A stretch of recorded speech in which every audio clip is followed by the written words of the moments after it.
Puji Tuhan, Shalom. Selamat malam Bapak Ibu Saudara semua. Saya ucapkan sebelumnya selamat Natal ya. Pasti saudara sudah mendengar banyak ucapan selamat Natal. Malam ini saya mau mengajak, pada waktu menyiapkan khotbah malam ini, ada sesuatu yang Tuhan taruh mengenai satu pesan yang beberapa waktu ini mungkin banyak dari saudara dan saya sedang mengalaminya. Saya mengajak lihat dulu dalam Injil Matius pasal 1 ayat yang ke-18. Injil Matius pasal 1 ayat yang ke-18.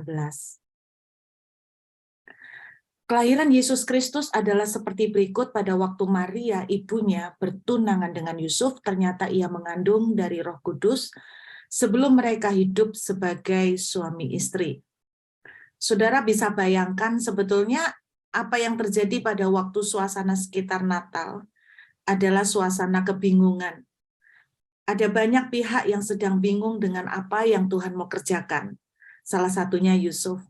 Yusuf pasti juga bingung kenapa tiba-tiba tunangannya mengandung. Anda harus bisa membayangkan bahwa Maria itu berasal dari Nazaret. Alkitab menuliskan begini, adakah sesuatu yang baik itu keluar dari Nazaret? Kenapa seperti itu? Karena Nazaret pada waktu itu dikenal sebagai tempat pelesiran, sebagai tempat untuk orang tamasya dalam arti negatif, karena para tentara Romawi itu biasanya kalau berlibur, kalau mencari refreshing, itu mereka menuju ke Nazaret untuk mencari perempuan. Nah, saudara bisa bayangkan bagaimana seorang wanita yang hidup di tengah-tengah lingkungan seperti itu, lalu kedapatan hamil di luar nikah. Pasti buat Maria sendiri ini merupakan sebuah hal yang sangat membingungkan buat dia. Dan bagi Yusuf juga, saya percaya bukan hanya mereka, tapi seluruh keluarga mereka juga dalam kebingungan. Pasti yang saya bayangkan ada chaos, ada kekacauan yang terjadi. Mereka mungkin bertanya begini, Tuhan ini maunya apa sih? Kehendaknya apa sih? Saya bingung, apakah ini benar dari Tuhan nggak sih? Kok seperti begini ya? Belum kita melihat perjalanan kelahiran Yesus juga begitu banyak tantangan. Bagaimana Kaisar Agustus membuat sensus yang memaksa keluarga kudus ini harus ke Bethlehem untuk mendaftarkan diri dengan sensus. Bersamaan dengan usia kehamilan Maria sudah hampir tiba. Nah, Anda bisa bayangkan kalau sebagai pasangan kudus ini, kita bisa mikir gini loh bukannya ini tuh Tuhan yang mau. Bukannya Tuhan itu sedang menitipkan juru selamat melalui rahim Maria. Tapi kenapa seakan-akan Tuhan tidak membela? Seakan-akan kenapa Tuhan malah membiarkan mereka harus melalui begitu banyak susah, perjalanan yang panjang, perjalanan yang berliku-liku dan berat.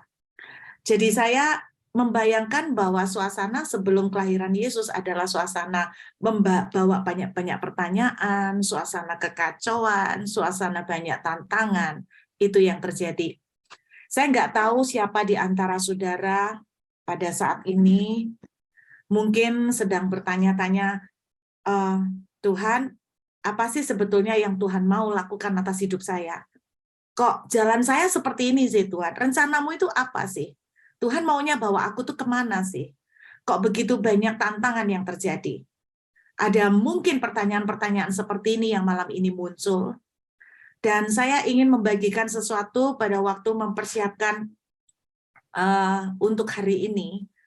Ada sebuah cerita di Alkitab yang mencelikkan mata saya, yang mencelikkan pandangan saya, sehingga terus terang pada waktu saya membaca kisah ini, saya tuh nangis Bapak Ibu. Karena saya sendiri tidak bisa menyangkal bahwa pertanyaan-pertanyaan seperti ini masih bisa sering muncul di dalam kita masing-masing. Tuhan, kamu sebetulnya mau bawa aku kayak apa sih? Aku tuh nggak suka loh keadaan seperti ini. Tuhan maunya gimana sih? Percayakah saudara bahwa Tuhan itu menginginkan saudara itu untuk mengerti kehendaknya lebih daripada saudara yang menginginkannya? Kalau saudara tuh kepengen tahu, aku tuh pengen ngerti kamu mau bawa aku kemana, sampai hari ini doaku belum dijawab, sampai hari ini persoalanku belum ditolong, sampai hari ini semuanya begitu penuh dengan masalah. Percayalah Tuhan lebih ingin saudara itu ngerti jalan yang sedang dia lakukan. Nah, malam ini saya ingin sharing tentang vision, saya ingin sharing tentang janji Tuhan, saya ingin sharing tentang impian yang sedang saudara dan saya tunggu, janji-janji yang Tuhan sudah berikan kepada kita, dan kita yang sedang di dalam perjalanan dan kita melihat banyak hal yang terjadi yang membuat kita bertanya-tanya. Saya mau mengajak kita membaca satu cerita di dalam Alkitab, di dalam Kisah Rasul pasal 16. Hari ini saya mengambil cerita yang bukan cerita Natal, tapi saya melihat ada satu hal yang luar biasa yang Tuhan ajarkan buat saya secara pribadi dan saya ingin bagikan pada saudara malam hari ini. Kisah Rasul pasal 16, ayat yang ke-9. Kisah Rasul 16, ayat yang ke-9. Pada malam harinya, tampaklah oleh Paulus suatu penglihatan. Ada seorang Makedonia berdiri di situ dan berseru kepadanya. Katanya, menyongsonglah kemari dan tolonglah kami. Bahasa Inggris itu ada yang lebih jelas, Bapak Ibu. Bahasa Inggrisnya itu dituliskan, there is a man of Macedonia. Jadi dalam penglihatan Rasul Paulus, dia itu melihat jelas ada seorang laki-laki berasal dari Makedonia. Dan seorang laki-laki ini berbicara di dalam mimpi, di dalam penglihatan itu, menyeberanglah kemari dan tolonglah kami. Jadi ini ceritanya Rasul Paulus mendapatkan sebuah visi, mendapatkan sebuah apa istilahnya promise, sebuah pewahyuan, sebuah calling dari Tuhan. Nah, saya akan tunjukkan pada saudara semua. Sebetulnya hampir kita semua pasti akan melewati rute atau tahapan yang juga dialami oleh Rasul Paulus. Ketika Tuhan memberikan sebuah visi, mungkin visi itu mengenai pelayanan, mungkin visi itu mengenai panggilan, mungkin visi itu mengenai sebuah target-target di dalam pekerjaan, impian-impian soal keluarga dan sebagainya. Apapun itu. Sama seperti Rasul Paulus, dia mendapatkan sebuah mimpi, penglihatan, dia mendapatkan sebuah panggilan, dia mendapatkan sebuah istilahnya sebuah janji mengenai ada seorang Makedonia yang membutuhkan pertolongan. Nah, ayat selanjutnya menuliskan begini. Nah, ini yang luar biasa yang dilakukan oleh Rasul Paulus. Setelah Paulus melihat penglihatan itu, segeralah kami mencari kesempatan, dia langsung taat, untuk berangkat ke Makedonia. Karena dari penglihatan itu kami menarik kesimpulan, jadi mereka menafsirkan penglihatan itu, Allah telah memanggil kami untuk memberitakan Injil kepada orang-orang di Makedonia. Saya tidak tahu apa yang Anda tunggu dari Tuhan tentang sebuah impian. Mari kita lihat, saya percaya Tuhan sedang berbicara sesuatu untuk kita semua malam ini. Singkatnya, yang dilakukan oleh Rasul Paulus adalah dia mulai melangkah. Mungkin Tuhan berbicara kepada saudara, nak, siapkan untuk menyekolahkan anak-anakmu ke luar negeri, misalnya. Lalu Anda mulai melangkah. Mungkin mulai melangkah cari-cari sekolah, mendatangi pameran, mencari beasiswa di online, dan sebagainya. Anda mulai melangkah. Saya mau tunjukkan stage atau fase yang dihadapi oleh Paulus, sama persis dengan yang kita hadapi. Ayat 13, Anda lihat. Pada hari Sabat kami keluar, jadi mereka ceritanya udah sampai nih di Makedonia ya. Kami keluar pintu gerbang kota. Kami menyusur tepi sungai dan menemukan tempat sembahyang Yahudi. Jadi dia datang ke sinagog yang sudah kami duga ada di situ. Jadi Rasul Paulus berpikir kalau Tuhan memberikan penglihatan ada orang di Makedonia, seorang laki-laki di Makedonia, maka pasti orang laki-laki ini meminta pertolongan mengenai keselamatan. Nah, pasti carinya di mana? Pemikiran Rasul Paulus carinya di sinagog. Nah, kita lihat yang sudah kami duga di situ. Setelah duduk, kami berbicara kepada perempuan-perempuan yang ada berkumpul di situ. Stage pertama, fase pertama yang dihadapi oleh Rasul Paulus di dalam menghadapi sebuah visi atau sebuah janji dari Tuhan. Anda lihat. Yang dihadapi oleh Rasul Paulus, mimpinya, penglihatannya adalah a man, seorang laki-laki. Tapi yang pertama kali dihadapi oleh Rasul Paulus tidak ada laki-laki. Malah kelompok wanita yang lagi Bible study. Nah, Anda bayangkan. Mimpinya adalah seorang laki-laki berteriak meminta pertolongan. Tetapi yang dihadapi oleh Rasul Paulus adalah sekelompok wanita. Herannya, tidak ada laki-lakinya, saudara. Jadi, tidak ada laki-laki sama sekali yang butuh pemberitaan Injil, malah yang ada adalah perempuan yang lagi Bible study. Fase yang pertama yang akan dihadapin oleh setiap kita adalah begini. Setiap visi, setiap promise atau janji dari Tuhan, Anda akan lihat hal pertama yang kita akan temukan adalah hal-hal yang berlawanan dengan apa yang Tuhan janjikan. Tuhan janji ada seorang laki-laki yang butuh diselamatkan, diberitain Injil. Tapi yang ditemukan oleh Rasul Paulus adalah perempuan. Nah, Anda lihat. Paulus merasa Tuhan suruh dia untuk ke Makedonia untuk memberitakan Injil kepada seorang laki-laki. Tapi dia tidak temukan itu sama sekali. Yang ditemukan adalah wanita. Pernahkah Anda mengalami seperti ini? Bahwa apa yang Tuhan janjikan, visi yang Tuhan kasih, misalnya begini, Tuhan, Engkau suruh saya pindah ke kota ini. Tuhan, Engkau suruh saya masuk ke pekerjaan ini. Tuhan, Engkau suruh saya buat sebuah usaha ini. Tetapi fakta yang terjadi yang akan kita hadapi pertama kali adalah berlawanan dengan apa yang Tuhan janjikan. Berlawanannya tidak tanggung-tanggung, 180 derajat. Tentang pria yang muncul para wanita. Anda ingat tentang vision yang didapatkan oleh Yusuf. Dia melihat berkas-berkas yang tunduk kepada dia. Dia melihat matahari, bulan, itu tunduk kepada dia. Anda bayangkan, apa yang terjadi setelah Yusuf mendapatkan visi atau janji Tuhan tentang dia akan dipromosikan. Yang terjadi adalah 180 derajat terbalik, bukan di atas, malah di tempat yang paling bawah. Ini fase yang akan kita hadapin, saudara. Nah, ini yang saya mau katakan. Kalau kita menghadapi seperti ini, apa yang harus kita lakukan? Bahwa ketika Tuhan memberikan janji, kemudian yang kita hadapin berlawanan sama sekali. Apa yang harus kita lakukan di fase ini? Yang harus kita lakukan, Anda dengar baik-baik. Stick to the mission. Orang bahasa Inggris bilang begitu. Tetaplah lakukan misi saudara.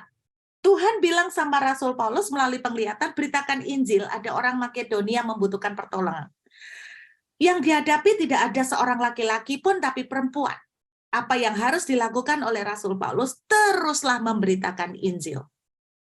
Mungkin Tuhan memberikan sebuah janji, Tuhan akan memberkati usaha saudara. Tapi yang terjadi, kok nggak kelihatan berkat sama sekali. Apa yang harus saudara saya dan saya lakukan? Teruslah mengusahakan. Teruslah mengerjakan. Kalau Tuhan berjanji aku akan membawa anak-anakmu sekolah ke luar negeri, teruslah berusaha untuk cari beasiswa. Teruslah hubungin online, teruslah pokoknya seperti itu. 2 hari yang lalu seseorang itu tanya sama saya, dia itu mendapatkan janji Tuhan bahwa dia akan dibawa Tuhan sekolah ke luar negeri. Dia cerita begini, saya sudah daftar 3 sekolah luar negeri, Bu Ruth, dan luar biasanya 3-tiganya ditolak. Waduh, luar biasa. Bukan diterima loh, dia bukan pengajuan beasiswa, daftar biasa itu loh ditolak. Padahal sekolah mana yang sekarang sejak masa COVID itu tidak butuh mahasiswa. Tapi anehnya dia ditolak, Bapak Ibu. Ada sekolah yang menolak dia dengan alasan gini, menurut saya kamu tidak perlu sekolah karena kamu sudah tahu banyak. Lah kan konyol, saudara, jawabannya. Kamu tidak perlu sekolah karena dari background kamu sudah tahu banyak. Kan konyol, Bapak Ibu. Mana ada sekolah seperti itu? Sebetulnya kalaupun kita tahu banyak, ya terima aja mahasiswa, ya benar nggak? Mau lu tahu banyak, mau lu ngulangin, itu urusan kamu, kan gitu. Jadi dia bilang, apa yang harus saya lakukan? Saya sudah 3 sekolah, saya daftar dan 3-tiganya ditolak. Apakah memang saya salah menafsirkan kehendak Tuhan, bahwa Tuhan itu memang mungkin tidak mau saya sekolah di luar? Saya bilang, teruslah melakukan misimu. Tetap berpegang pada misi kamu. Tetap lakukan. Paulus tetap melakukan pemberitaan Injil. Saudara, tetap, saya ngomong sama dia, tetap daftar. Tetap datangin agen-agen sekolah. Tetap lakukan. Tetap lakukan. Itu yang harus kita kerjakan. Anda ingat ya? Jadi ketika apa yang kita dijanjiin sama Tuhan berlawanan dengan fakta, teruslah melakukan misi yang saudara sudah dapatkan. Terus berpegang pada misi. Misinya, bukan visi. Jadi artinya, teruslah mengerjakannya, teruslah melakukannya, teruslah melangkah, teruslah melakukan sesuatu. Amin. Nah, kita lihat yang kedua nih. Kita lihat dari ayat yang ke-16 sampai 18. Ini tambah berat, tambah lama. Anda kalau lihat, tambah lama fasenya akan tambah parah. Kita lihat ayat yang ke-16 sampai 18. Kisah Rasul pasal 16, ayat 16 sampai 18. Pada suatu kali ketika kami pergi ke tempat sembahyang, jadi ceritanya sudah kongko-kongko nih sama ibu-ibu arisan ya. Pada waktu itu kami bertemu dengan seorang hamba perempuan yang punya roh tenung. Dan tenungannya tuan-tuannya memperoleh penghasilan besar. Jadi ini dukun ceritanya. Ia mengikuti Paulus dan kami dari belakang sambil berseru, katanya, orang-orang ini adalah hamba Allah yang Maha Tinggi. Mereka memberitakan kepadamu jalan kepada keselamatan. Hal itu dilakukannya beberapa hari. Alkitab tidak menuliskan berapa lama, berapa hari, tapi penangkapan saya beberapa hari pasti cukup lama ya, dan mengganggu. Tetapi ketika Paulus tidak tahan lagi akan gangguan itu, ia berpaling dan berkata kepada roh itu, demi nama Yesus Kristus, aku menyuruh engkau keluar dari perempuan ini. Seketika itu juga keluarlah roh itu. Saudara akan temukan fase yang kedua dalam penantian janji Tuhan, dalam melakukan visi dan panggilan Tuhan. Dan ini tambah lama, tambah parah. Yang kedua, apa yang akan terjadi? Anda bayangkan, Paulus ini mau memberitakan Injil. Mulutnya baru buka mau memberitakan Injil Yesus Kristus. Ada seorang dukun yang teriak-teriak gini. Orang-orang ini adalah hamba Allah yang Maha Tinggi. Anda bayangkan, mau ngomong, orang-orang ini adalah hamba Allah yang Maha Tinggi. Orang-orang ini adalah hamba Allah yang Maha Tinggi. Apa yang disampaikan oleh mulut perempuan ini tidak salah. Tetapi yang terjadi, kehadiran dukun ini membuat istilahnya Paulus tuh mau, saudara-saudara, kepotong lagi. Orang-orang ini adalah hamba Tuhan. Benar, orang-orang ini adalah hamba Tuhan yang diurapi. Orang-orang ini adalah hamba Tuhan yang diurapi. Mengganggu sekali. Satu hari Paulus masih sabar. Oh iya, terima kasih, terima kasih. Hari kedua Paulus sudah mulai merasa terganggu. Hari ketiga mulai menjengkelkan ini perempuan. Hari keempat mungkin Paulus masih berusaha tahan. Hari kelima akhirnya mungkin Paulus tidak tahan. Akhirnya dia bilang, di dalam nama Yesus berhenti mulut kamu. Saudara, Anda akan lihat fase kedua ini yang namanya iblis akan selalu berusaha sampai saudara menghentikan misi saudara. Iblis akan berusaha untuk saudara melakukan langkah iman saudara. Saudara bilang begini, Bu, saya sudah daftar 3 sekolah. Kemudian saudara, oke Bu, saya harus terus daftar. Sampai mungkin 10 surat daftaran yang saudara sudah ajukan, tapi saudara belum diterima. Tendensi kecenderungan yang akan saudara dan saya lakukan adalah give up, nyerah. Dan kita akan bilang, oke, aku salah menafsirkan firman Tuhan. Mungkin bukan panggilanku, mungkin aku salah menangkap, aku tidak harus sekolah ke luar negeri. Dan di sini yang memang dilakukan oleh iblis tujuannya adalah supaya saudara berhenti berjuang. Anda ingat cerita wanita pendarahan 12 tahun. Alkitab menuliskan sampai pada level di mana semua duitnya habis untuk biaya berobat. Dan masih juga belum sembuh. Bayangkan seandainya hari itu wanita pendarahan itu menyerah, maka dia tidak akan pernah melihat kesembuhan. Dia tidak akan pernah mengalami breakthrough. Saya nggak tahu janji apapun yang Tuhan sedang lakukan dalam hidup saudara. Dan saya nggak tahu apakah saudara sudah sampai pada satu titik di mana saudara pengen nyerah. Dan saudara bilang, saya sudah capek menunggu, saya sudah lelah berusaha, saya sudah nggak mau berusaha lagi. Ya udahlah, kalau memang nggak terjadi, ya mungkin saya salah tafsir dan sebagainya. Saya berdoa Bapak Ibu, apapun yang sedang Anda berjuang bersama dengan Tuhan, mari jangan berhenti. Saya akan tunjukkan pada saudara, keadaan makin runyam. Stage yang ketiga, yang terjadi pada Paulus. Kita akan lihat saudara, mulai dari ayat 19. Kita lihat ayat 19, sampai dengan ayat yang ke-23. Ketika tuan-tuan perempuan itu melihat bahwa harapan mereka akan mendapat penghasilan lenyap, apa yang terjadi? Mereka menangkap Paulus dan Silas. Lihat nih, lalu menyeret mereka ke pasar untuk menghadap penguasa. Paulus dan Silas diseret. Bukan hanya diseret. Lihat, setelah mereka membawa keduanya menghadap pembesar-pembesar kota, berkatalah mereka katanya, orang-orang ini mengacau kota kita ini, karena mereka orang Yahudi. Dan mereka mengajarkan adat istiadat yang kita sebagai orang Rom tidak boleh menerimanya atau menurutinya. Anda lihat, juga orang banyak bangkit menentang mereka. Lalu pembesar-pembesar kota itu menyuruh mereka mengoyakkan pakaian dari tubuh mereka dan mendera mereka. Setelah mereka berkali-kali didera, mereka dilemparkan ke dalam penjara. Kepala penjara diperintahkan untuk menjaga mereka dengan sungguh-sungguh. Stage yang ketiga yang dialami oleh Rasul Paulus dan Silas, mereka dipukul. Mereka sampai berdarah, mereka mengalami memar, mereka terluka, mereka disiksa, mereka di-abuse. Dan yang ngerinya, lalu mereka dimasukkan ke dalam penjara. Di bahasa Indonesia, kita tidak bisa melihat. Tapi di bahasa Inggris, penjara di mana mereka dimasukkan adalah penjara bagian dalam. Yang di dalam bahasa Inggris bukan prison, tapi dungeon. Dungeon itu adalah orang bilang penjara bawah tanah. Anda bayangkan, mereka dimasukkan ke dalam dungeon. Mereka tidak tahu kapan itu siang. Mereka yang tahu cuma satu, gelap. Dan yang ngeri, mereka dirantai. Mereka tidak bisa apa-apa.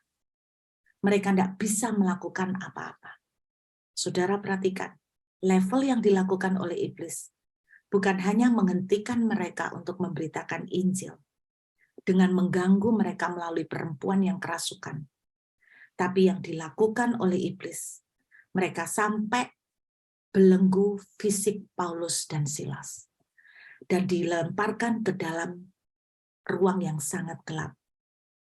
Apakah mungkin ada di antara saudara malam ini sudah sampai pada fase ini? Ini yang saya sebut sebagai fase dead end, jalan buntu. Semua yang saudara rasakan seperti gelap. Seperti tidak ada jalan sama sekali, seperti tidak bisa gerak apa-apa. Saudara, pada waktu Tuhan ngomong saya soal ini, saya nangis karena gini. Tuhan bilang begini, kamu bayangkan, mereka ada di penjara bawah tanah, bukan karena mereka tidak taat sama panggilan. Justru karena mereka taat. Justru karena mereka itu mencintai Tuhan. Justru karena mereka itu melayani Tuhan. Mereka itu sampai dilemparkan ke dalam kegelapan. Saudara, bagaimana ketika sebuah panggilan, sebuah pelayanan berakhir dengan sebuah tangisan? Saya tidak tahu, mungkin saudara sedang menjalankan sebuah visi dan kehendak Tuhan untuk pelayanan. Dan saudara pada satu titik, saudara lelah. Yang tadinya saudara melakukan ini dengan ketaatan karena saudara cinta sama Tuhan, sekarang menjadi sebuah tangisan. Paulus masuk ke dalam penjara bukan karena dia nakal. Kalau dia nakal, dia melakukan kesalahan, itu wajar dia mengambil konsekuensi itu. Tapi dia melayani Tuhan. Nah, Anda bayangkan, Rasul Paulus melayani Tuhan harus ngalamin kegelapan. Tapi dengar baik-baik, kalaupun saudara dan saya ada di jalan buntu, di dalam tempat yang paling gelap, bukan berarti Tuhan tidak bisa lihat.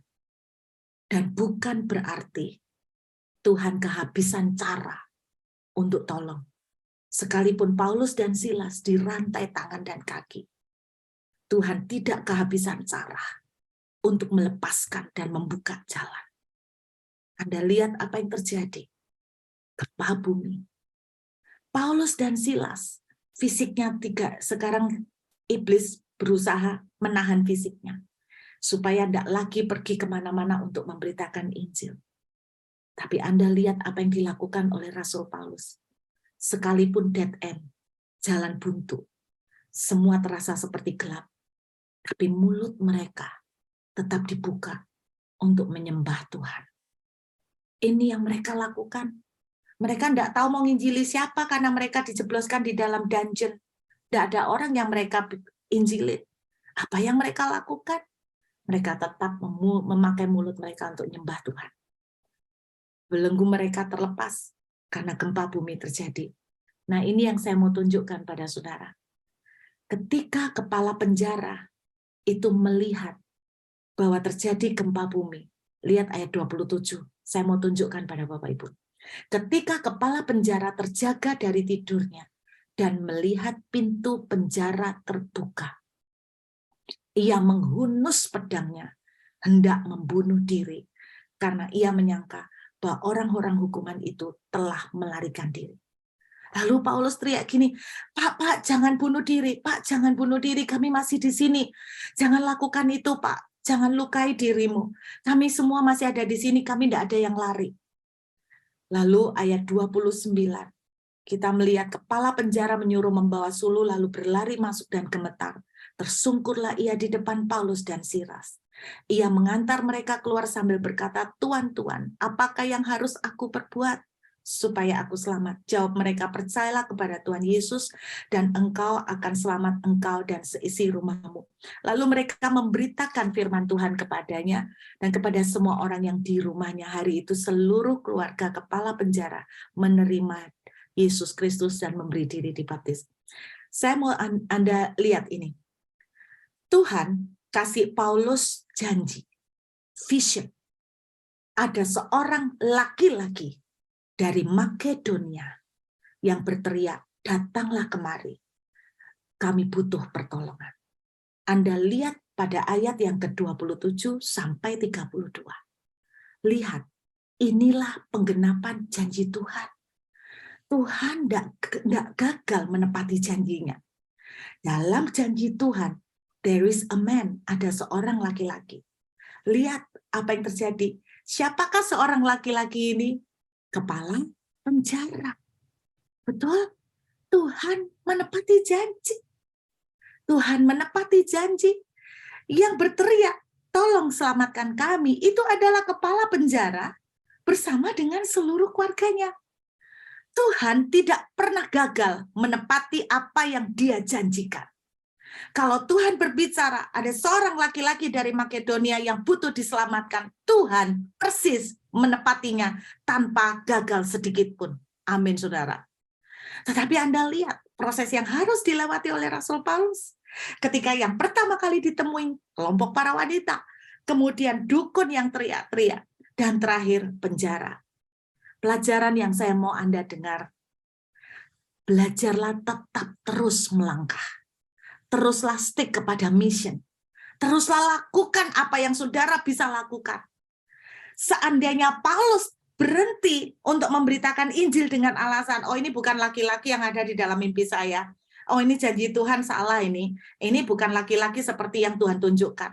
Kalau Paulus tidak melakukan, terus melakukan memberitakan Injil, apa yang terjadi? Hari itu tidak ada pertobatan dari seorang wanita yang namanya Lydia. Gara-gara Paulus terus memberitakan Injil kepada perempuan-perempuan itu, dan disitulah seorang perempuan bernama Lydia membuka hati dan menerima Tuhan Yesus sebagai Tuhan dan Juru Selamat.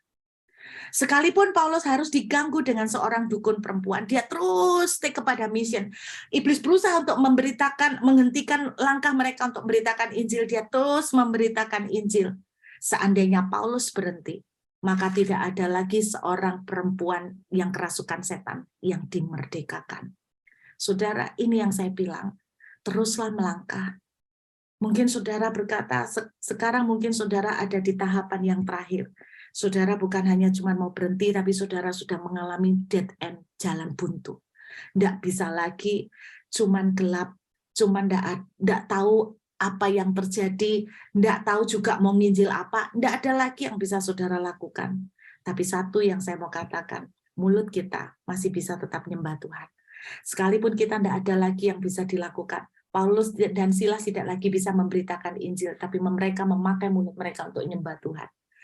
Saudara lihat, saya melihat satu hal begini, justru di tempat yang paling buruk, di tempat yang paling bawah, di tempat yang paling gelap, di titik yang paling lemah, disitulah awal dari penggenapan janji Tuhan.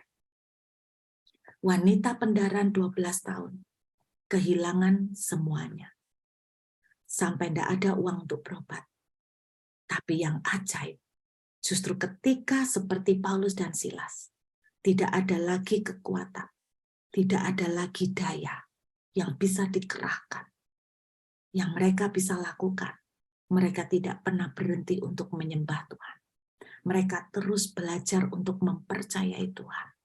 Dan saya mau kasih kabar gembira. Di titik terbawah mereka, di tempat paling gelap yang mereka alami, pada saat kondisi mereka betul-betul sudah tidak bisa apa-apa, di tengah segala kelelahan mereka yang memuncak, mereka tidak bisa apa-apa. Mereka cuma rest, cuma duduk di dalam kegelapan dan hanya bisa menyanyi. Saya percaya disitulah tidak lama kemudian gempa bumi terjadi dan tidak lama penggenapan visi dari Tuhan terjadi. Seorang pria dari Makedonia butuh berita Injil keselamatan. Saya berharap malam ini apapun janji yang Tuhan yang Tuhan sudah kasih dan Anda sedang tunggu, jangan berhenti untuk terus stick dengan mission. Kalau Anda sampai pada satu titik lelah, nggak bisa lagi buat apa-apa, nggak ada jalan. Tuhan, semua yang sudah saya lakukan mentok. Engkau nggak tahu kapan itu terang, apakah terang akan muncul. Engkau nggak tahu kapan ini pintu penjara akan terbuka. Engkau nggak tahu lagi, engkau sudah nggak bisa apa-apa. Itulah saatnya. Jangan tetap berhenti, tapi teruslah menyembah. Teruslah naikkan ibadah pujianmu pada Tuhan. Teruslah saudara belajar untuk di saat Anda tidak bisa buat apa-apa. Itu saat terbaik untuk rest, istirahat dalam hadirat Tuhan. Dan saudara akan lihat, tidak lama kemudian, justru di titik paling bawah, itu tempat breakthrough akan terjadi. Amin. Di titik paling bawah, di kondisi yang paling tidak memungkinkan, justru disitulah awal dari penggenapan janji Tuhan. Kemarin tidak tahu kenapa Tuhan kasih ini untuk saya bagikan pada Val malam hari ini.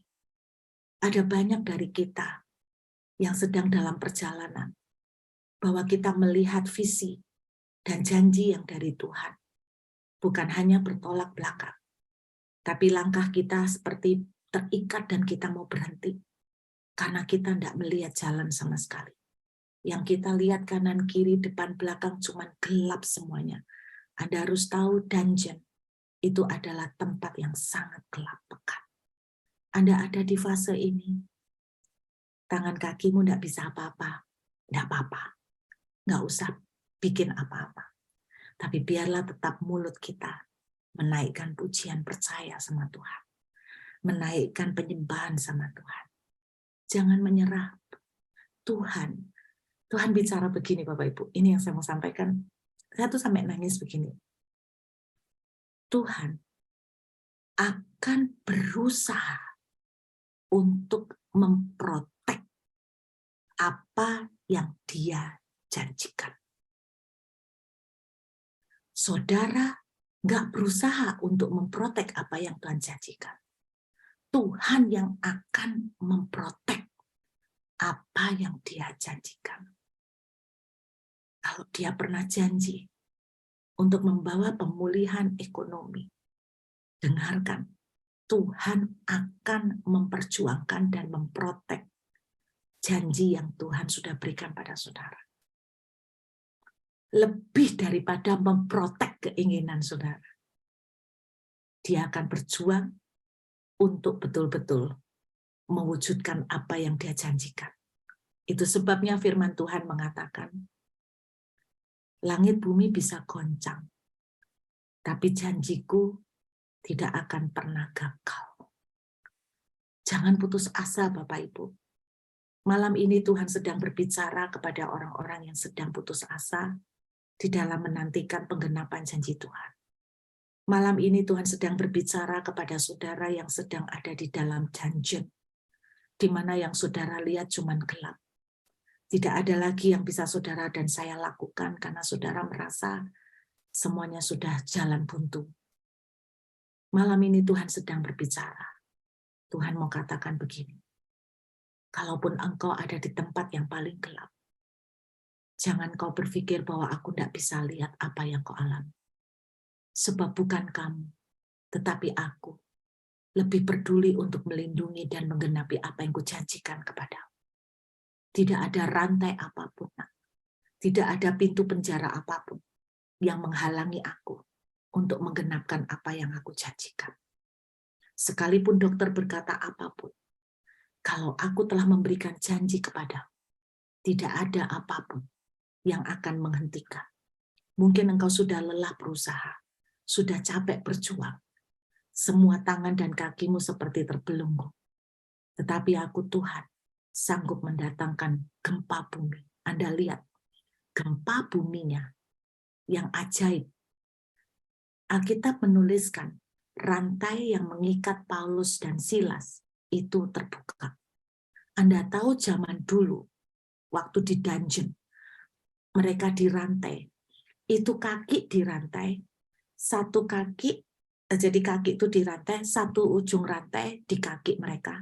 Ujung yang satu ditanamkan di temboknya, di betonnya. Jadi kalau terjadi gempa bumi, logikanya, maka yang akan terlepas itu adalah ujung rantai yang terikat di tembok kan, karena gempa bumi kan menggoncangkan tembok-tembok dan tiang-tiang. Maka yang akan copot itu rantai yang mengikat, yang terikat di tembok. Tetapi Alkitab mengatakan tidak demikian. Yang terlepas adalah rantai yang ujung rantai yang di kaki mereka.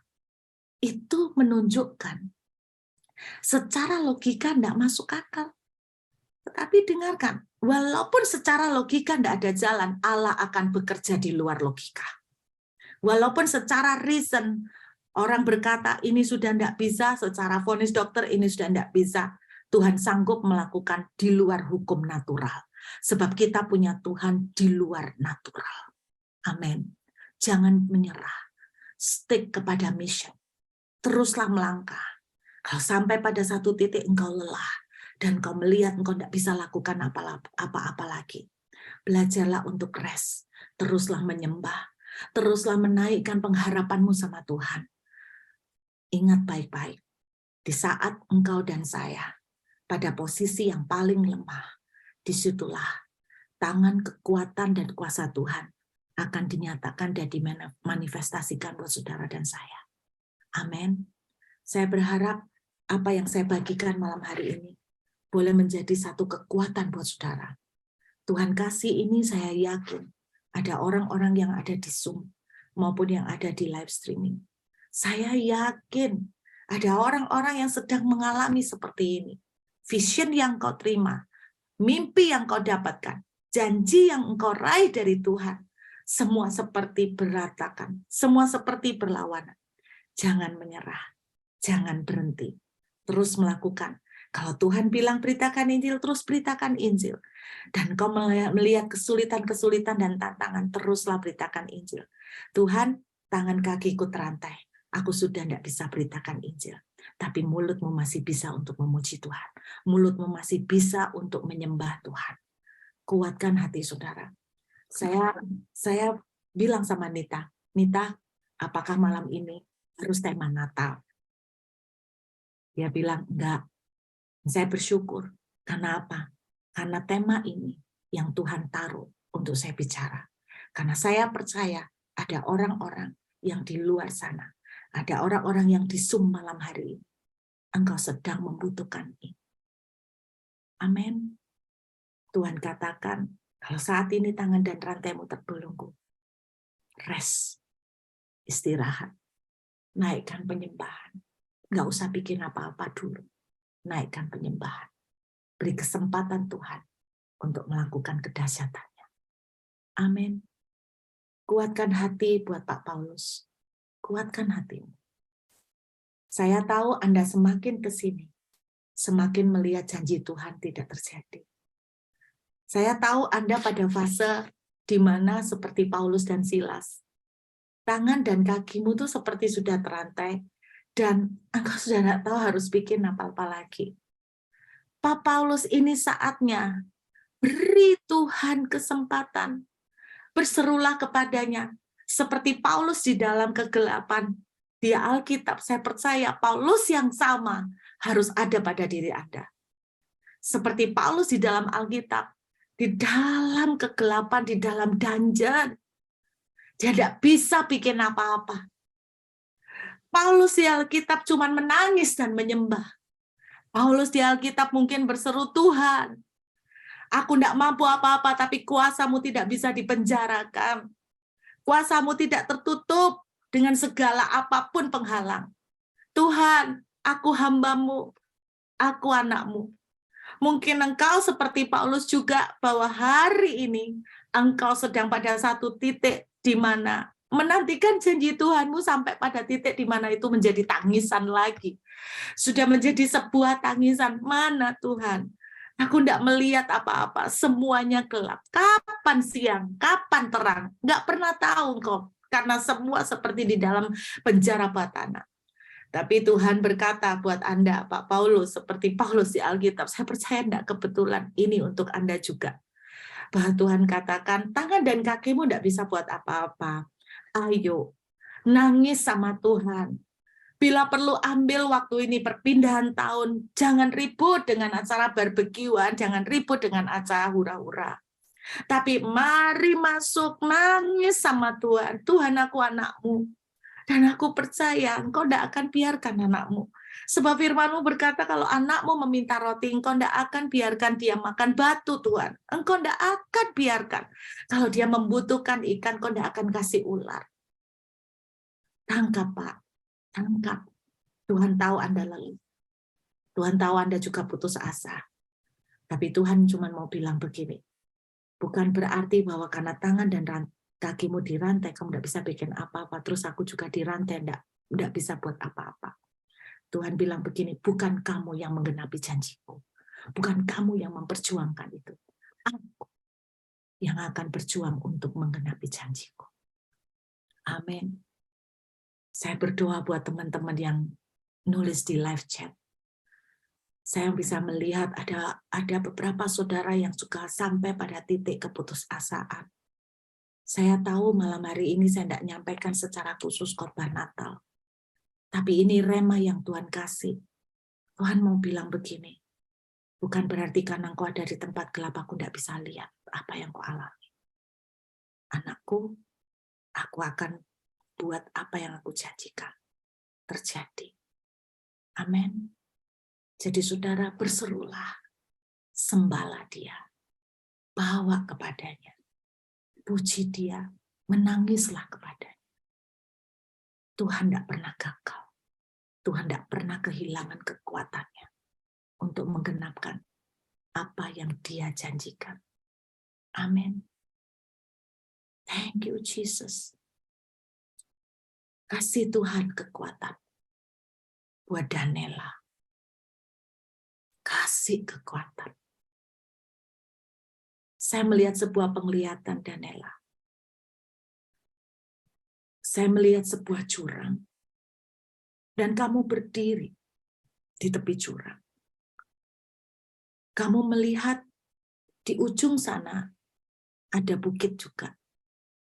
Tapi tidak ada jembatan yang menghubungkan bukit di mana kamu berdiri dengan bukit di depanmu. Tapi Tuhan bicara malam hari. Tuhan bicara malam hari. tiba-tiba ada tangan yang tidak terlihat membuatkan jembatan. Kuatkan hatimu, kuatkan iman. Tuhan yang akan bangun jembatan. Engkau tidak bisa. Engkau tidak punya skill untuk bangun jembatan. Tuhan yang akan bangun jembatan. Stick kepada mission. Teruslah menyembah. Berserulah. Hampiri Tuhan. Datang dekati dia. Seperti Paulus dan Silas. Dan beri dia kesempatan. Tuhan yang akan berperang untuk saudara. Terima kasih Tuhan. Terima kasih. Tuhan, aku berdoa. Kau memberkati anak-anak-Mu yang malam hari ini. Mereka juga mengalami seperti Paulus dan Silas. Tolong kami. Itu teriakan mereka. Tapi hamba-Mu percaya Engkau mengasihi mereka lebih daripada mereka care dengan diri mereka sendiri. Saya percaya bukan kebetulan Ibu Mardiana untuk pertama kali. Tapi dengarkan, hari ini Tuhan berbicara kepadamu. Saya melihat terang akan terjadi. Saya melihat terang akan terjadi, Ibu. Saya melihat awan gelap lalu tiba-tiba ada sebuah lubang dan saya melihat lubang ini tiba-tiba buka kecil. Tapi kemudian makin lama makin membesar, ada sinar masuk melalui lubang itu. Saya tahu satu hal, ada sesuatu yang ajaib. Terangmu akan datang. Kuatkan hatimu. Persiapkan tahun ini sebelum selesai. Hampiri Tuhan. Hampiri Tuhan, Ibu. Hampiri Tuhan. Terangmu akan datang. Jalan akan dibuka oleh Tuhan. Terima kasih Tuhan.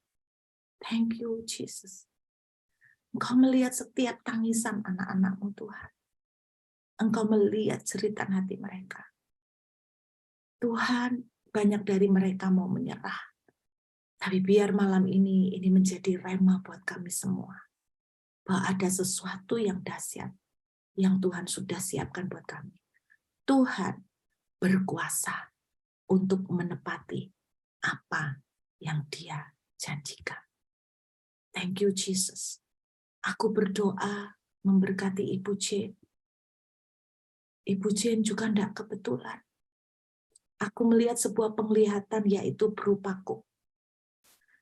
Lembu yang dipasangin kuk. Tuhan berbicara mengenai sebuah ayat. Mari datanglah kepadaku, hai kamu yang letih, lesu, dan berbeban berat. Pikulah kuk yang kupasang. Tetaplah pada mission. Tetap lakukan apa yang kau lakukan, yang sudah kau kerjakan, walau belum melihat hasil. Saya melihat engkau tidak jalan sendiri. Ada kuk yang menggandeng engkau dengan Tuhan. Dan saya melihat bahumu terasa lelah dan sakit. Tapi kemudian saya melihat ada kuk di mana Tuhan bersama dengan engkau. Tangkap dengan percaya, Ibu. 2023, engkau akan melihat padang rumput hijau. Padang rumput hijau. Dan engkau akan betul-betul istirahat dalam senyuman. Istirahat dengan sukacita. Karena engkau akan berkata, sungguh jerih lelahku tidak disia-siakan. Tuhan tidak pernah tutup mata. Kau akan melihat tahun 2023 sungguh akan terjadi. Tuhan menyediakan hidangan di hadapan para musuhmu. Berserulah terus, menangis di hadapan Tuhan. Tuhan akan menguatkan kau. Tuhan akan menyertai engkau. Dan Tuhan akan menggandeng tanganmu. Yesaya 41 ayat 10. Tuhan akan menggandeng engkau dan memberikan kemenangan. Terima kasih Bapa. Terima kasih Tuhan. Hamba memberkati semua anak-anak yang malam ini hadir. dalam segala keterbatasan mereka. Tuhan, terima kasih. Terima kasih. Saya cuma lihat satu penglihatan buat Bapak Joni, saya enggak tahu apa artinya. Jujur saya enggak tahu. Kalau saya enggak tahu, Pak, saya enggak mau berusaha untuk menafsirkan. Saya cuma melihat ada sebuah tangan membawakan sebuah kue tart buat Bapak. Saya enggak tahu kenapa, ini bukan tart ulang tahun, tapi saya enggak tahu kenapa saya kok melihat tart. Ada sebuah rupanya yang saya tahu, tart itu berbicara tentang celebration ya, berbicara tentang perayaan, sekaligus berbicara tentang blessing. Tapi saya nggak tahu berupa apa. Dan tartnya ini gede banget Bapak. Tartnya ini besar banget di luar ukuran normal. Dan Bapak terlihat wajah Anda senang sekali menerima tart ini. Karena Anda tidak pernah menyangka, Anda akan terima tart. Jadi ini akan menjadi kejutan dari Tuhan buat Anda. Yang sesuatu yang gede banget. Di luar apa yang saudara bayangkan, di luar apa yang Bapak bayangkan, Tuhan akan bawa sebuah kejutan. Siap-siaplah untuk sebuah kejutan yang akan membuat mulutmu tuh terheran-heran. Sehingga engkau akan berkata, saya sungguh tidak menyangka ini benar-benar Tuhan. Tidak mungkin dari pihak saya. Ini benar-benar Tuhan. Saya melihat tar gede Bapak. Tidak tahu berupa apa ini kalau dalam alam realita. Saya tidak tahu berupa apa. Saya cuma melihat penglihatan itu. Saya sampaikan dulu dan biar Tuhan yang akan menolong dan memberikan penjelasan dan interpretasi berjalan dengan waktu, itu akan bisa diuji. Terima kasih Tuhan buat malam hari ini. Hamba mengucap syukur untuk kehadiran-Mu. Mari saudara kita sama-sama mengangkat tangan. Bapa, walaupun hamba setelah selesai itu berbicara, tapi hamba-Mu percaya Roh Kudus Engkau akan terus berbicara. Engkau akan tuntun mereka, Engkau akan lawat mereka, Engkau akan ingatkan mereka, Engkau akan hiburkan mereka, Engkau akan tegur mereka Tuhan. Dan hamba-Mu percaya ketika mereka berjalan dengan Engkau Tuhan, mereka akan melihat kemenangan. Tuhan, lihatlah setiap tangan yang terangkat dan hamba memintakan kekuatan-Mu untuk semuanya, yang sedang menantikan janji-Mu, yang sedang menantikan pertolongan-Mu seperti Paulus dan Silas. Mungkin tangan kaki mereka sedang terikat, tetapi hamba berdoa kekuatan masih keluar melalui mulut mereka untuk menyembah Tuhan, untuk mengucap syukur atas apapun yang terjadi karena kami belajar mempercayakan jalan hidup kami kepadamu. Hamba memintakan berkat-Mu Tuhan untuk mereka semua, biar berkat kemurahan Tuhan turun atas mereka. Sungguh Tuhan, kami tidak bisa hidup tanpa kemurahan-Mu. Biar kami semua yang hadir malam ini, kami mengalami kemurahan Tuhan. Kami berjalan dari kemurahan Tuhan yang satu kepada kemurahan Tuhan yang lain. Semua yang kami ketemukan akan melihat kemurahan Tuhan dinyatakan dengan jelas dalam kehidupan kami. Terima kasih Bapa, biarlah berkat dari Allah Bapa, Putra dan Roh Kudus di dalam nama Tuhan Yesus berlimpah-limpah turun atas kami semua malam ini dan sampai selama-lamanya di dalam nama Tuhan Yesus yang percaya sama-sama katakan amin.